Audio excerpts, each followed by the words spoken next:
Highness, shall we begin with an observation of the satellites of Jupiter, the Medicean stars? Sit down here, please. Thank you, my boy. No, I'm afraid it's not as simple as that. Before we use your celebrated instrument, Mr. Galilei, we beg the favor of a disputation. Subject, can these moons exist? A formal disputation? Why don't you just look through the telescope and see for yourselves? Here, please. Yes. You are aware that your proposition, that there are stars revolving round some center other than the Earth, that there is nothing holding the universe up, is in contradiction to the wisdom of the ages? Yes. Apart from my mathematical friend's reservations as to whether these moons are possible, I, as a philosopher, ask you, are they necessary? Aristoteli, divini, universal. Shall we speak in everyday language? My colleague, Mr. Ferrazzoni, doesn't understand Latin. Does that matter? Yes. The debate will be less brilliant, but it's your house. The cosmos of the divine Aristotle, with its crystal spheres and their mystical music, is an edifice of incomparable order and beauty. Why should we go out of our way to look for things which can only strike a discord in that ineffable harmony?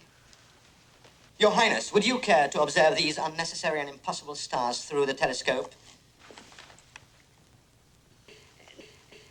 Mr. Galilei, I suggest that what one sees in your eyeglass and what is in the heavens might be two entirely different things.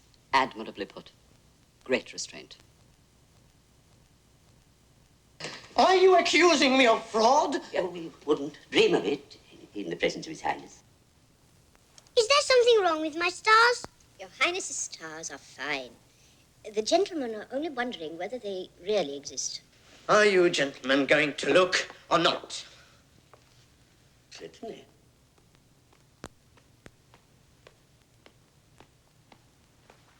What's the matter with you? They're stupid.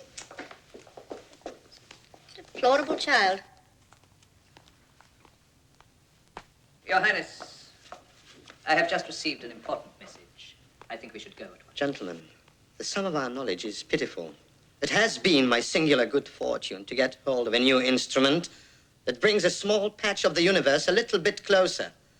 It's at your disposal. Make use of it. Your Highness, ladies and gentlemen, where is all this leading? Are we as scholars concerned with where the truth might lead us? Mr. Galilei, the truth might lead us anywhere. Your Highness, these nights, all over Italy, telescopes are being turned on the sky. The moons of Jupiter have never been seen before, and yet they exist. The man in the street may conclude that a good many other things may exist if only he opens his eyes. Debate. Your Highness, it looks as if we have to go to the shipyards nowadays to find the high curiosity that was the glory of Greece. Well, I'm sure Mr. Galilei will find admirers in the shipyards.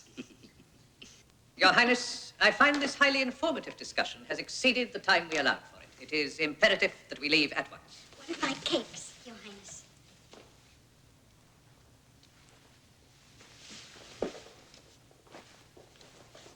But you need only to look through the telescope